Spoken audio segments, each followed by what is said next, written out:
주시는 하나님의 말씀 읽겠습니다. 누가복음 10장 21절부터 28절까지 말씀입니다. 신약성경 110면에 있습니다. 누가복음 10장 21절부터 28절까지 말씀. 찾으셨으면 주신 말씀을 함께 읽도록 하겠습니다.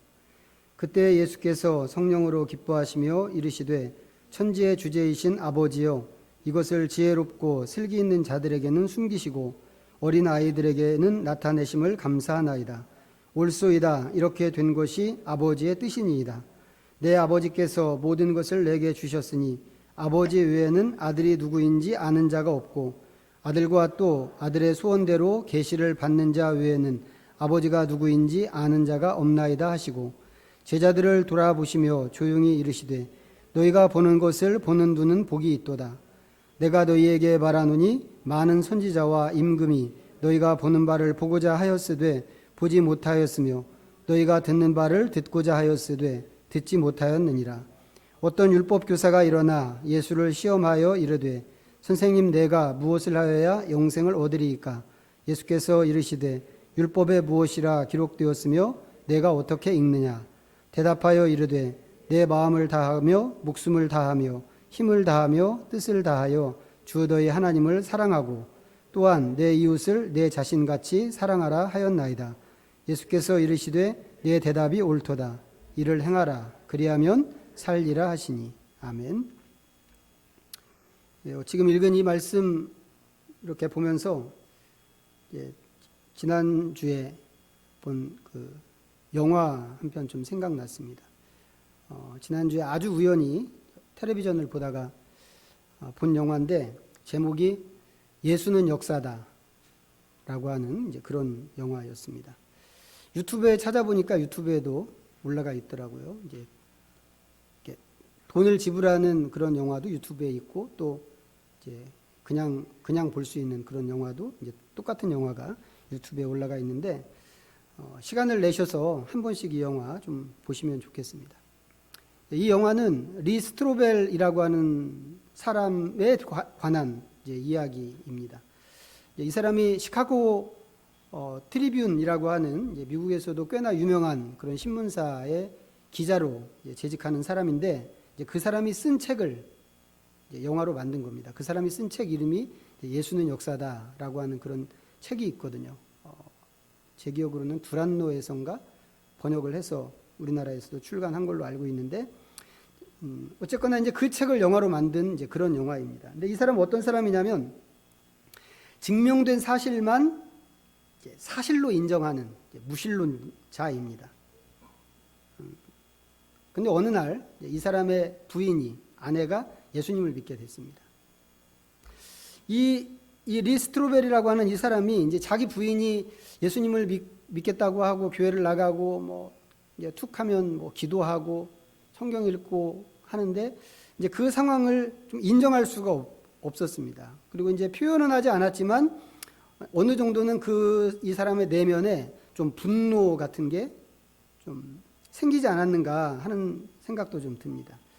자, 이 사람은 기독교가 이야기하는 모든 이야기들이 전부 거짓말이고 사기라고 이제 이렇게 생각을 하고 사는 사람입니다. 그렇기 때문에 기독교에서 말하는 것이 사기다라고 하는 것을 증명해서 자기 아내를 구원해야 되겠다고 이렇게 생각을 했습니다. 그래서 증거를 막 수집하러 다니죠. 여러 사람들, 도움이 될 만한 많은 사람들을 찾아다니고 인터뷰도 하고 또 관련된 책도 되게 많이 읽었습니다. 그런데 이게 파면 팔수록 말이죠.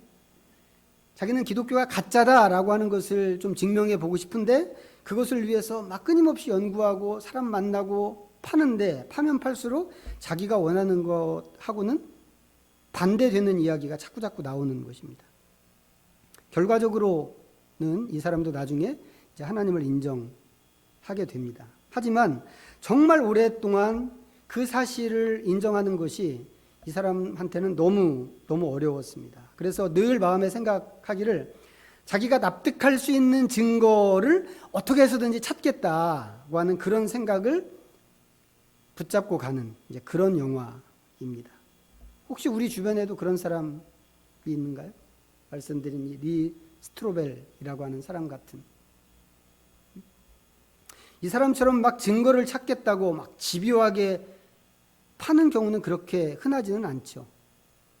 그렇지만 이런 수고까지는 안 하더라도 기독교는 거짓말이야, 이렇게 생각하는 사람들이 우리 주변에 꽤 있습니다. 우리 사회에, 또 이 시대에 꽤 많이 있습니다. 그 자기가 생각하는 기독교가 거짓말이야 라고 하는, 그게 아니라고 하는, 눈에 보이는, 손에 잡히는 어떤 증거가 있으면 나도 믿어보지 라고 하는 사람들도 또 종종 우리가 보기도 합니다. 그러면 꼭 뭐 리스트로벨 같은 사람이 아니더라도 그와 유사한 사람들이 이렇게 주변에 있고, 얼마든지 우리가 그런 사람들에 대해서 듣기도 하고 보기도 하는데, 이런 사람들 중에서 실제로 하나님이나 하나님의 나라에 대해서 명확하게 알게 되는 사람이 얼마나 될까요?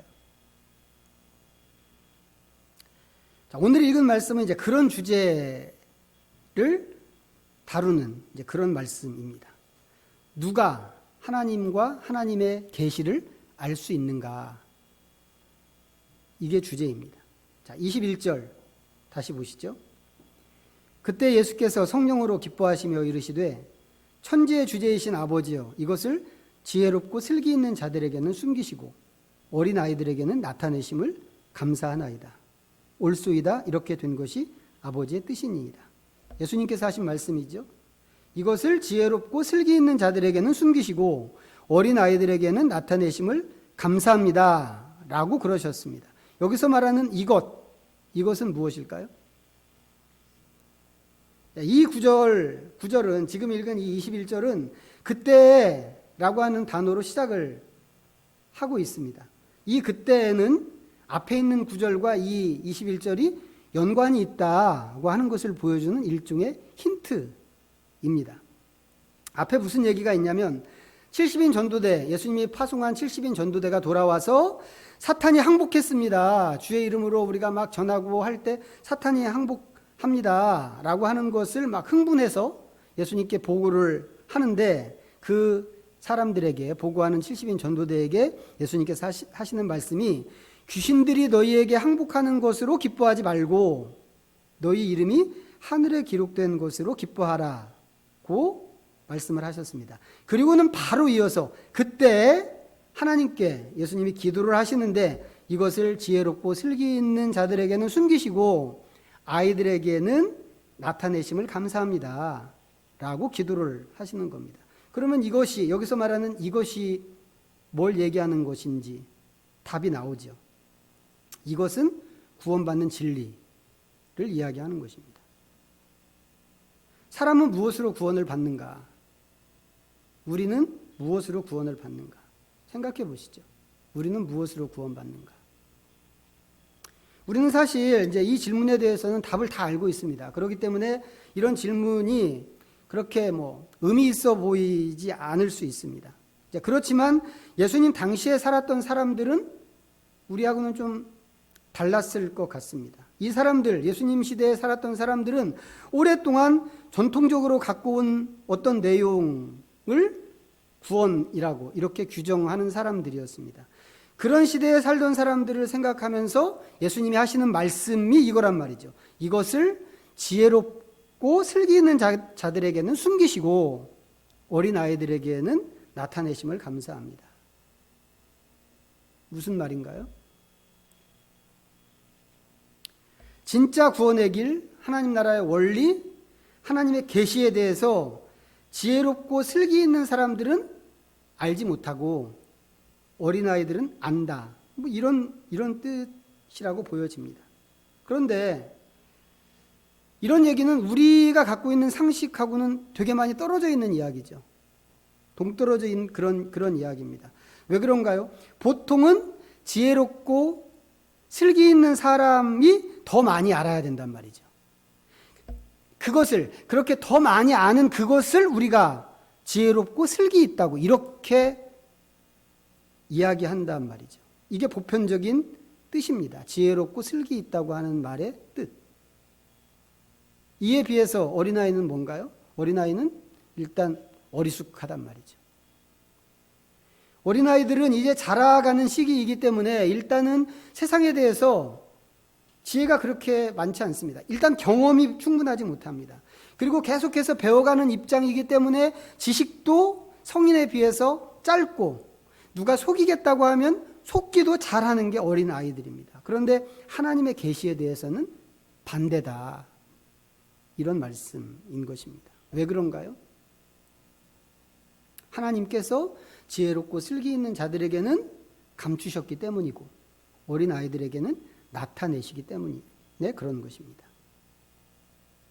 자, 그러면 지금 예수님께서 하시는 이 말씀이 하나님께서 실제 어린아이들한테만 계시를 주신다는 그런 뜻일까요? 만약에 그렇다고 한다면 우리는 주변에 있는 어린아이들을 선생님으로 모셔야 되죠. 선생님으로 세우고 그 아이들 밑에 들어가서 배워야 합니다. 그런데 실제 주변에 있는 아이들을 보면 이 아이들이 하나님의 나라에 대해서 명쾌한 어떤 지식을 갖고 있는 것처럼 보이지는 않습니다. 오히려 우리가 아이들에게 가르쳐줘야 하는 게 대부분의 형편이죠. 그러면 이게 무슨 말씀일까? 하나님께서는 왜 이렇게 지혜롭고 슬기 있는 사람과 어린아이를 딱 대비시켜서 이렇게 말씀을 하실까? 혹시나 해서 성경을 봤는데 성경에 보면 어른인데도 불구하고 스스로를 어린아이라고 이렇게 한 사람들이 있습니다. 금방 생각나는 사람이 두 사람인데 첫 번째가 솔로몬입니다. 솔로몬이 왕이 되었을 때 기브온 산당에 가서 하나님께 일천 번제, 그 유명한 일천 번제를 드렸습니다. 그러자 하나님께서 꿈에 나타나셨죠. 꿈에서 나타나셔서 야, 네 소원이 뭐냐? 한 가지만 얘기해봐라. 그러셨습니다. 그러자 솔로몬이 하는 말이 하나님께서 나의 아버지 다윗을 대신해서 나를 왕이 되게 하셨는데 나는 작은 아이입니다. 들어오고 나가는 것조차 할 수 없는 그런 아이인데 하나님이 맡기신 이 많은 사람들을 내가 어떻게 재판할 수 있겠습니까? 나한테 지혜를 주십시오. 라고 그랬습니다. 그 말을 듣고 하나님이 기분이 좋으셨어요. 그래서 솔로몬이 구한 지혜도 주고 구하지 않은 다른 좋은 것들도 더 많이 주시겠다고 그러셨습니다.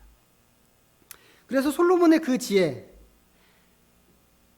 그 재판할 때 쓰는 그 솔로몬의 지혜는 온 세상이 다 아는 지혜란 말이죠. 예수님 안 믿는 사람들, 심지어는 성경을 읽어보지 않은 사람들도 다 아는 지혜고, 지금은 없어졌는 것 같습니다만 한동안은 텔레비전 프로그램 중에서도 솔로몬의 지혜 이거 얘기하는 프로그램이 있을 정도로, 그 정도로 솔로몬의 지혜는 다 아는 지혜가 되었는데, 실제 솔로몬은 하나님께서 그렇게 지혜를 주심으로 인해서 지혜로워진 사람이 아닙니다. 그 전부터, 왕이 되기 전부터 솔로몬은 사실 지혜로운 사람이었습니다. 그래서 다윗이 솔로몬에게 왕위를 물려줄 때 뭐라고 유언을 남겼냐면, 너는 지혜로운 사람이니까 어떻게 행동해야 하는지를 알 것이라고 하면서 왕위를 물려주고 유언을 남겼습니다.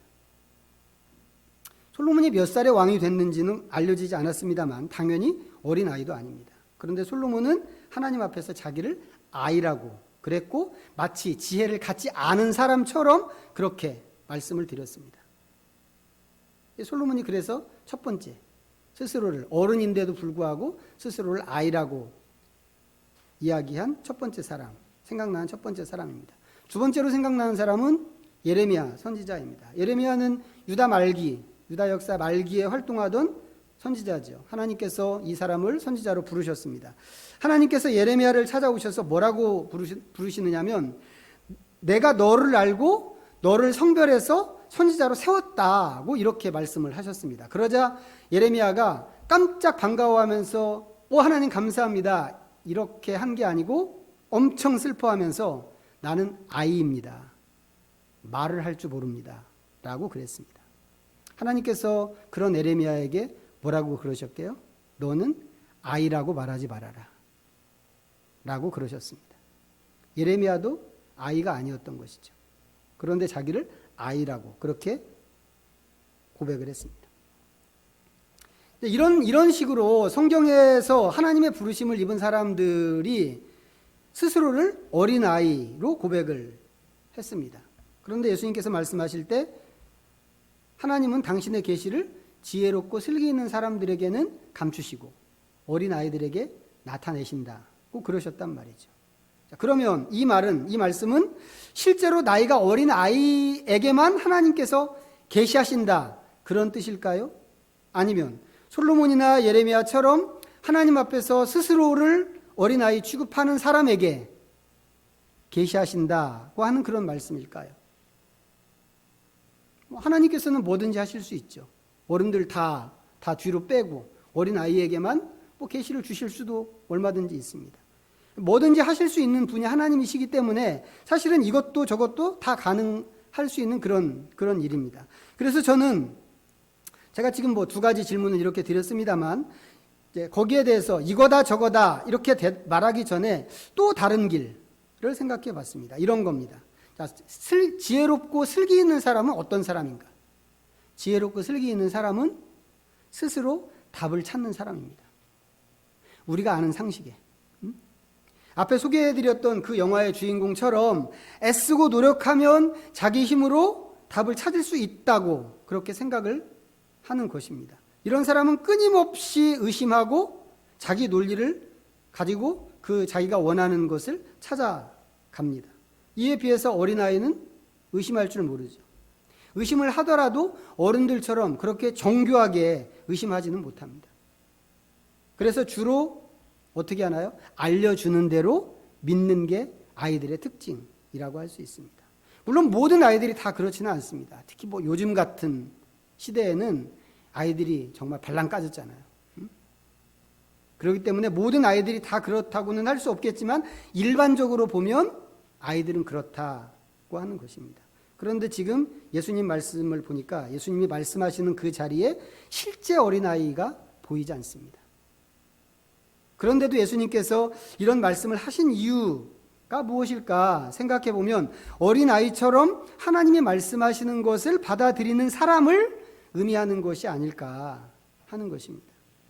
진짜 나이 어린 아이를 지명해서 하나님이 얘 같은 사람한테 얘네들한테 얘네 그룹한테 계시를 주셔라고 말씀하신 것이 아니고 어린 아이들처럼 가르쳐 주는 대로 하나님이 말씀하시는 대로 그것을 냉면 그대로 받아들이는 사람, 그런 사람에게 하나님께서는 계시하신다라고 하는 의미라고 생각한단 말이죠.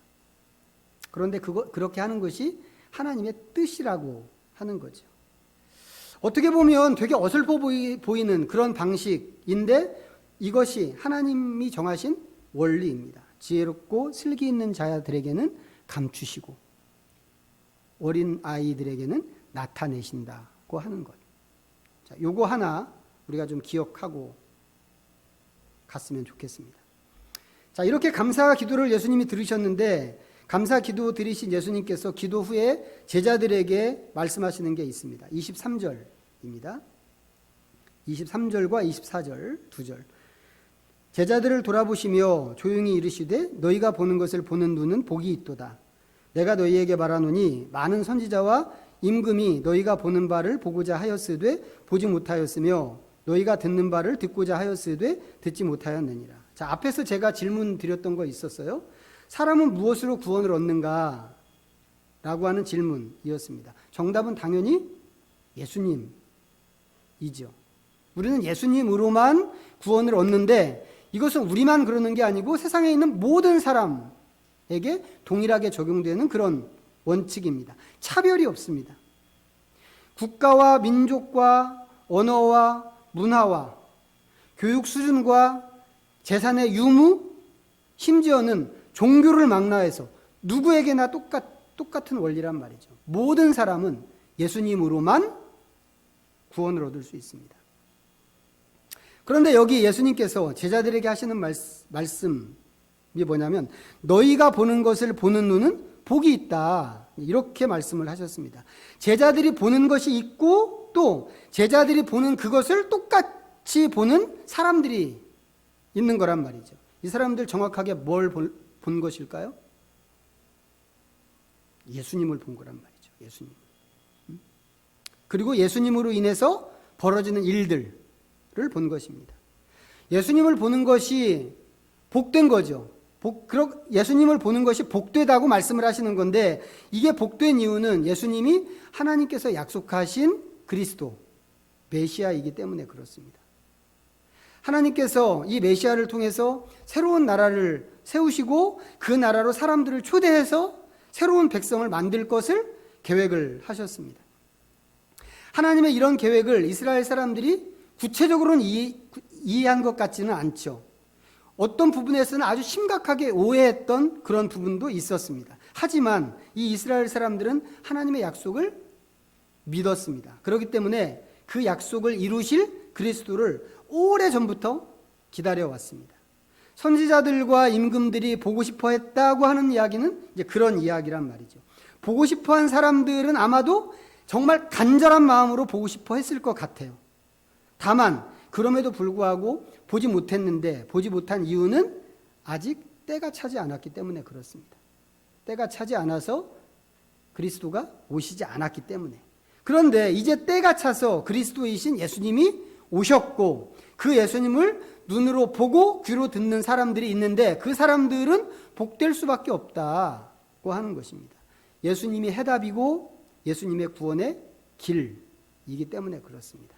자, 그런데 앞에서 했던 감사기도, 아까 21절 예수님의 감사기도였단 말이죠. 그리고 지금 조금 전에 읽었던 23절과 24절, 이것은 제자들에게 이제 예수님에 대해서 예수님이 말씀하시는 말씀인데, 이 감사기도와 이 말씀 사이에 예수님께서 한 가지를 끼워 넣으셨습니다. 22절이죠, 당연히. 자, 또 보시죠. 22절. 내 아버지께서 모든 것을 내게 주셨으니 아버지 외에는 아들이 누구인지 아는 자가 없고, 아들과 또 아들의 소원대로 계시를 받는 자 외에는 아버지가 누구인지 아는 자가 없나이다 하시고. 사실 보면 지금 읽은 이 22절, 이 구절은 없어도 될 것 같은 말씀입니다. 그런데 예수님께서 굳이 이 말씀을 하셨는데, 이 말씀, 이 구절의 내용은 두 가지입니다. 첫 번째는 아버지만 아들을 안다고 하는 이야기고, 두 번째는 아들과 아들의 소원대로 계시를 받은 사람만 아버지가 누구인지 안다고 하는 이야기입니다. 아버지를 아는 것은 두 부류죠. 아들이 있고 계시를 받은 사람들, 이렇게 둘입니다. 자, 여기서 말하는 아버지는 뭐 당연히 하나님 아버지이고, 아들은 하나님의 아들 예수님이십니다. 자, 하나님께서는 아들의 소원을 따라서 계시를 주십니다. 이 계시가 없으면 누구도 아버지를 알 수가 없다고 지금 이 구절에서 말씀을 하셨습니다. 그러면 이 얘기를 앞에 나왔던 구절하고 연결을 해보잔 말이죠. 연결해서 생각하면 여기서 말씀하시는 계시는 어떤 사람이 받을까? 어떤 사람이 받을까요? 어린아이 같은 사람이 받습니다. 정확하게 어떤 사람에게 계시가 오는지, 누구에게 계시가 오는지, 계시가 온다면 어떻게 오는지, 그런 것까지 이 구절에서 찾기는 어려울 것 같죠. 하지만 분명한 것은 뭐냐면, 계시가 온다고 하더라도 지혜롭고 슬기로운 사람들은 그 계시를 알아들을 수가 없다고 하는 것입니다. 왜요? 왜 그럴까요? 이미 그런 사람들은 자기 규정으로 가득 차 있고 자기만의 방식이 있기 때문에 그렇단 말이죠. 특이한 것은 뭐냐면, 예수님께서 지금 이 말씀을 하실 때, 22절 말이죠. 이 22절 말씀을 하실 때 이 이야기를 아는 것과 연결시키셨다고 하는 것입니다. 아버지 외에는 아들이 누구인지 아는 자가 없고, 아들과 또 아들의 소원대로 계시를 받는 자 외에는 아버지가 누구인지 아는 자가 없습니다. 왜 아는 것을 말씀하셨을까요? 그것도 아들을 아는 것과 아버지를 아는 것에 대해서 왜 아는 것을 말씀하셨을까? 요한복음 17장을 보겠습니다. 176페이지 신약성경 요한복음 17장 3절입니다. 17장 3절 읽어보죠. 영생은 곧 유일하신 참 하나님과 그가 보내신 자 예수 그리스도를 아는 것이니이다. 아멘. 이건 너무 중요한 말씀이기 때문에 요한복음 3장 16절만큼 중요한 말씀이거든요. 이제 이런 구절들은 암송하는 게 좋습니다. 영생은 곧 유일하신 참 하나님과 그가 보내신 자 예수 그리스도를 아는 것이니이다. 이 말씀, 이 3절 말씀 바로 앞에 보면 하나님께서, 아버지께서 아들에게 주신 모든 사람에게 영생을 주게 하시려고 만민을 다스리는 권세를 아들에게 주셨다고 하는 그런 이야기가 나옵니다. 그런데 그렇게 하나님께서 주시려고 하는 영생이 무엇인가 보니까 그것은 하나님을 아는 것이 영생이고 하나님이 보내신 아들 예수 그리스도를 아는 것이 영생이라고 그렇게 말씀을 하시는 것입니다. 우리는 이제 신앙생활을 하면서 보통 이제 일반적으로 예수님을 믿는 것이 영생을 얻는 길이라고 이제 그렇게 배워왔단 말이죠. 그리고 그렇게 믿고 있습니다. 그래서 이제 그 무엇보다도 우리에게 중요한 것은 믿음이다. 이제 이렇게 생각을 하는데 지금 여기 이 말씀에서는 믿음을 이야기하지 않고 아는 것을 이야기하고 있습니다. 그래서 우리는 궁금할 수밖에 없는 거죠. 도대체 아는 것이 뭐냐? 안다는 것이 도대체 무슨 말이냐? 이게 궁금할 수밖에 없습니다. 이게 영생과 결부된 이야기이기 때문에 그렇단 말이죠. 우리가 알고 있는 아는 것, 우리가 배운 아는 것 있죠. 우리가 학교 다니면서 안다는 게 무엇인가, 뭘 안다고 이야기하는가에 대해서 우리가 배우고 경험한 것이 있습니다. 뭔가요? 교과서에 나오는 내용을 잘 익혀서 달달달달 외워서 그 답을 정확하게 시험지에 옮겨 적는 것.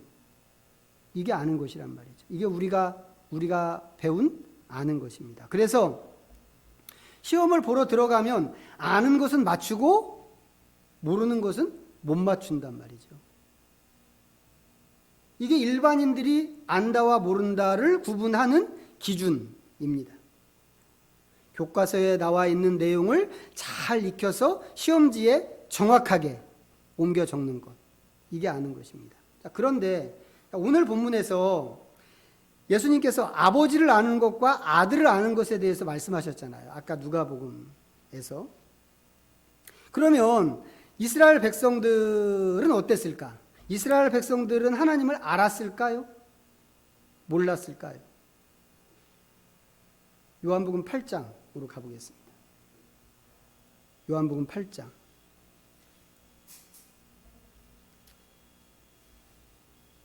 41절부터 44절까지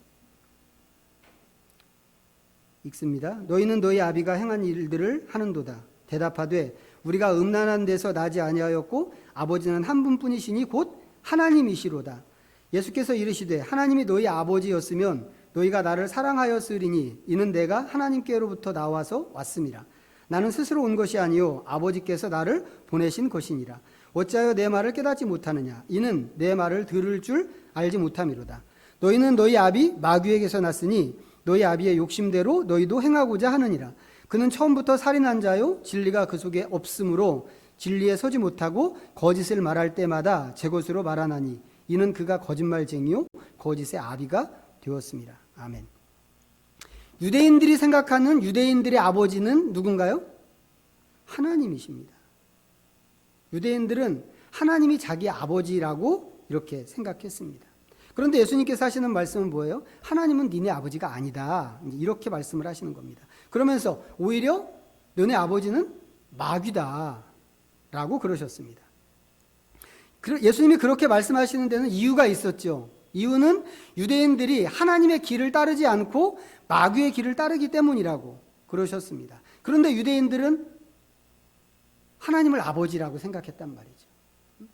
예수님은 아니라고 그러시는데 그럼 유대인들은 왜 하나님을 자기 아버지라고 그랬을까요? 이 사람들이 스스로 생각할 때 자기들은 아브라함의 자손이기 때문에 그렇습니다. 그 앞에 보면 또 그 주변에 그 말씀이 나오는데 아브라함은 우리가 아는 것처럼 하나님께서 특별히 선택해서 부르신 사람이란 말이죠. 그리고 그렇기 때문에 하나님이 특별히 부르셨기 때문에 선택하셨기 때문에 아브라함의 모든 후손들은 하나님의 백성이고 하나님을 아버지로 모시는 사람들입니다. 유대인들은 태어날 때부터 그렇게 배웁니다. 말씀에 나오는 사람들도 다 그렇게 배웠단 말이죠. 그런데 이게 교과서로만 배운 것입니다. 그러니까 시험지에 답을 옮겨 적을 때는 정답인 것처럼 보이는데 실제에서는 아니었단 말이죠. 예수님 말씀은 그렇게 아는 것은 아는 게 아니다 라고 하시는 말씀입니다. 세상에 있는 모든 사람들이 아는 게 뭐지? 라고 할 때 그거는 교과서에 있는 내용을 잘 숙지해서 시험지에다가 그대로 옮겨 적는 거야 라고 생각할지라도 예수님 말씀은 그렇게 아는 것은 아는 게 아니다 라고 말씀하시는 겁니다. 진짜 아는 것은 뭐냐면 그 상황 속에 들어가는 것이고 그 인격 속에 들어가는 것이라고 하는 거란 말이죠. 그래서 상대를 깊이 신뢰하고 그 상대가 제시하는 길과 방식을 따라가는 것입니다. 이게 진짜 아는 거란 말이죠. 이게 진짜 아는 것이고 또 성경이 말하는 안다라고 하는 말이 갖고 있는 의미이기도 합니다. 그런데 이렇게 믿고 따라갈 정도로 알려면 자주 만나야 된단 말이죠. 자주 만나고 또 오래 만나고 그 사람이 어떤 사람인가를 확실히 알 수 있어야 됩니다. 누가복음으로 다시 돌아가서 보면 오늘 본문에서 예수님께서 말씀하신 것도 그런 의미의 안다 라고 하는 것입니다. 삼위 하나님은 삼위로 계시지만 하나라고 할 만큼 서로 깊이 연합되어 있기 때문에 서로에 대해서도 가장 잘 아십니다. 성부 하나님은 성자 예수님에 대해서 너무 잘 아시고 아까 말씀에다 요한복음에 나와 있던 것처럼 아버지만 아들을 알고 누가복음에 나온 말씀이군요. 아들은 아버지를 안다. 아들만 아버지를 아는 거죠. 아버지만 아들을 가장 깊이 정확하게 알 수 있는 것입니다. 삼위가 하나이기 때문에 그렇습니다. 그래서 아들을 아는 것만큼 아버지처럼 아는 사람은 세상에 없고 아버지를 그런 수준으로 아는 것도 아들 외에는 세상에 없다고 하는 게 예수님의 말씀이었습니다. 근데 여기에 아버지를 아는 부류가 하나 더 있는데 그게 누군가? 계시를 받은 사람이다 라고 하는 것입니다. 계시는 감추어진 것을 드러내 보이는 게 계시라고 그랬습니다. 마치 커튼을 싹 열어서 보여주는 것, 가려진 것을 보여주는 것과 같은 것이라고 예전에도 한번 말씀을 드렸죠. 이 계시는 하나님이 주셔야만 받을 수가 있습니다. 그런데 하나님께서는 누구에게 계시를 주신다고 그러셨나요? 어린 아이들에게 하나님이 계시를 주십니다. 슬기롭고 지혜롭고 슬기 있는 사람들에게는 감추시고 어린 아이들에게는 나타내 주신다고. 사실 지혜롭고 슬기 있는 사람들은 계시를 보여줘도 보지를 못합니다. 왜요? 자기 논리와 자기 방식이 따로 있기 때문에 그렇습니다. 마치 자기만의 안경이 따로 있는 거란 말이죠. 그래서 그 안경에 들어오는 것만 보이는 것으로 인정을 하는 것입니다. 그 대표적인 샘플이 누군가? 오늘 본문에 등장하는 어떤 율법 교사입니다. 율법 교사는 말 그대로 율법 교사입니다. 율법을 가르치는 사람이죠. 모세 율법에 능한 사람이고 구약 성경에 정통한 사람입니다. 25절에 보니까 본문으로 다시 돌아가면 누가복음 10장 25절에 보니까 어떤 율법 교사가 일어나 예수를 시험했다고 이렇게 이야기합니다. 아마도 이 사람은 예수님께서 여러 군중들, 사람들을 가르치고 계실 때 같은 자리에 있던 율법 교사였던 것처럼 보입니다. 다른 사람과 함께 앉아서 듣다가 일어나서 그 자리에 일어나서 질문을 하는 거란 말이죠. 그런데 질문이 뭐냐면 내가 무엇을 하여야 영생을 얻으리이까? 이것입니다.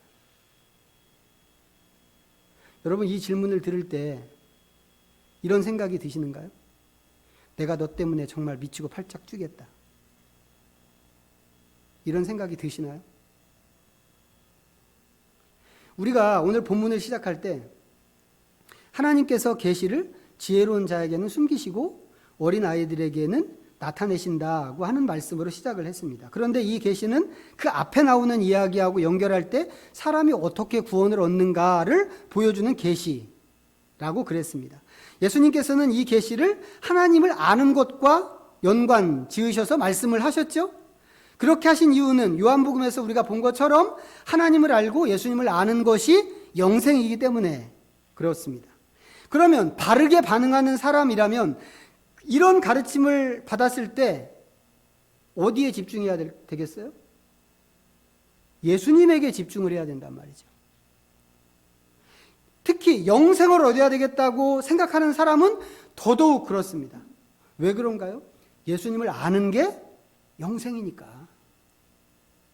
그런데 율법에 정통한 이 율법 교사는 아직도 뭘 묻고 있는 거예요? 무엇을 해야, 내가 무엇을 해야 라고 묻고 있는 것입니다. 뭐예요? 여태까지 예수님께서 말씀하시고 가르치신 것을 못 알아들었다는 얘기죠. 왜 못 알아들었을까요? 이 사람 자체가 이미 너무 똑똑한 사람이기 때문에 그런 것입니다. 자기 스스로도 꽤 많이 안다고 생각하는 사람이었기 때문에 이런 사람은 하나님의 계시가 눈앞에 있어도 절대로 깨닫지 못합니다. 자기가 가진 지식이나 방식이 딱 울타리를 치고 모든 것을 다 막아버리기 때문에 그렇단 말이죠. 오늘도 그렇습니다. 진짜 지혜로운 사람이라면 할 수 없는 그런 질문을 이 율법 교사가 했습니다. 그런데 예수님께서 그런 질문도 잘 받아주셨어요. 저 같으면 제가 예수님 입장이었다면 아까 말씀드린 것처럼 내가 너 때문에 정말 미치고 팔딱 뛰겠다라고 그러셨을 것 같은데 예수님께서 그렇게 하지 않으시고 잘 받아주셔서 대화가 이어졌습니다. 예수님이 물으셨어요. 그래, 네가 잘 아는 율법에서는 뭐라고 그러더냐? 라고 물으시는데 재미있는 게 뭐냐면 예수님께서 이렇게 물으셨어요.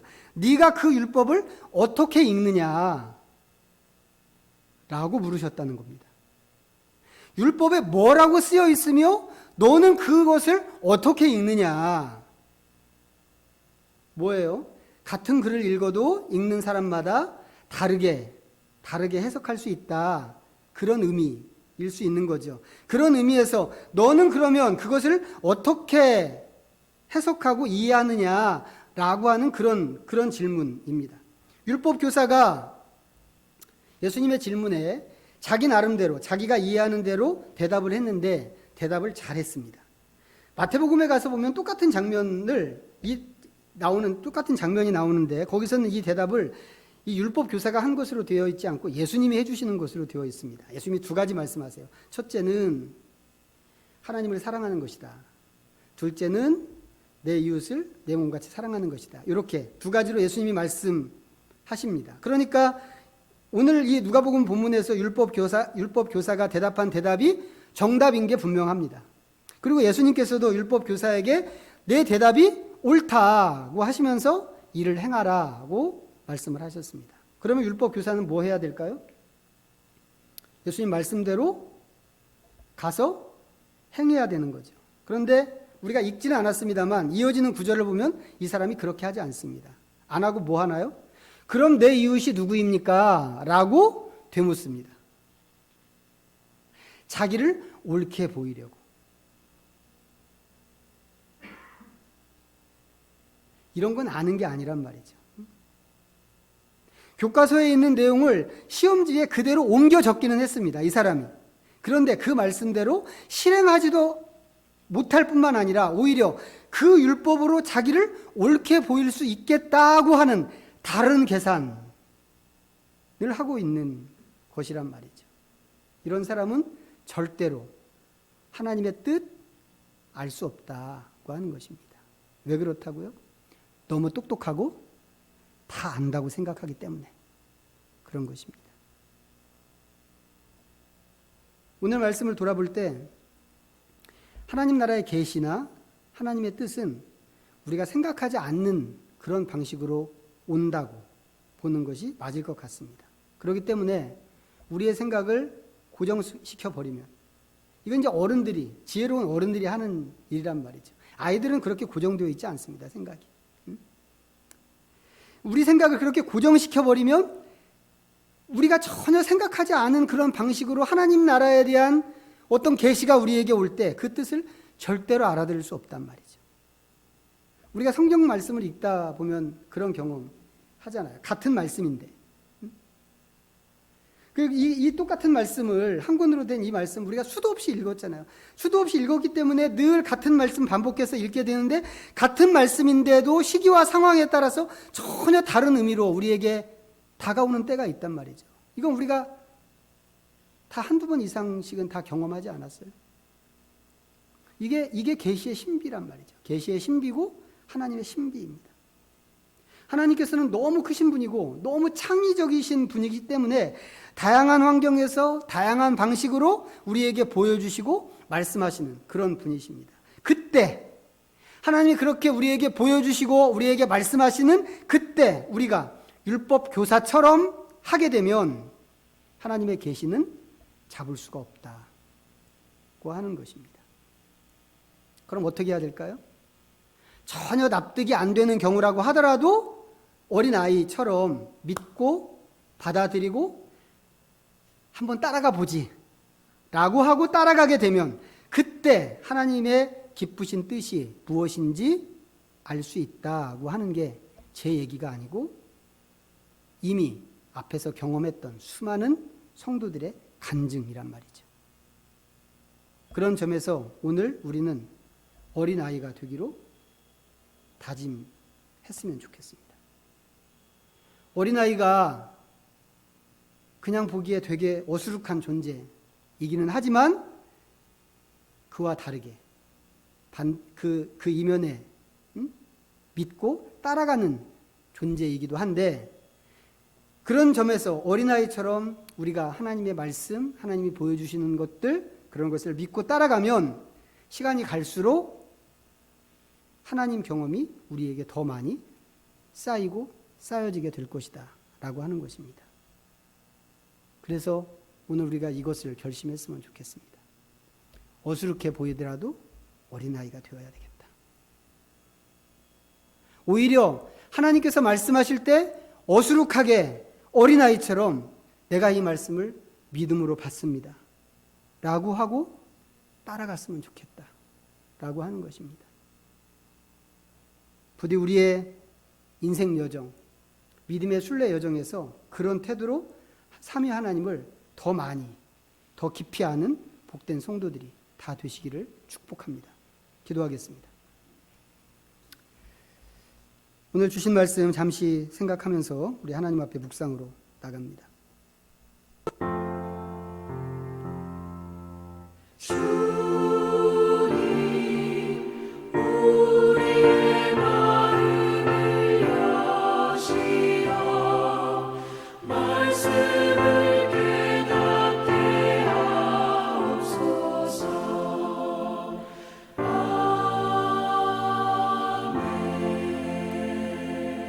전능하신 하나님 아버지, 우리에게 구원 얻는 길을 주시고 이름을 하늘에 기록하신 것을 감사합니다.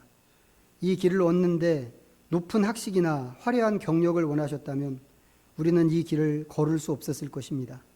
하지만 하나님께서는 어린아이라도 그 길을 갈 수 있게 하셨습니다. 모든 사람들이 지혜롭기를 원하고 똑똑한 사람만 알아주는 시대이지만 우리는 어린아이여야 그 길을 볼 수 있고 하나님의 뜻을 붙잡을 수 있는 것을 생각합니다. 솔로몬이나 예레미야처럼 하나님 앞에서 기꺼이 어린아이가 되게 하시고 겸손하게 주님의 계시를 받들게 하시옵소서. 영적인 지식이 우리에게 가득하다 할지라도 그리스도를 아는 지식의 고상함에 미칠 수 없는 것은 주님을 아는 것이 곧 영생이기 때문입니다. 다른 것에 욕심부리지 않고 삼위 하나님을 향하여 가까이 가는 것을 꿈으로 삼겠습니다. 하나님에 대한 알림이 쌓이고 쌓여서 주님을 더 많이 신뢰하고 보여주시는 계시를 더 잘 따르게 하여 주시옵소서. 예수님의 이름으로 기도하옵나이다. 아멘. 찬송가 634장 함께 부르시면서 하나님께 봉헌하겠습니다.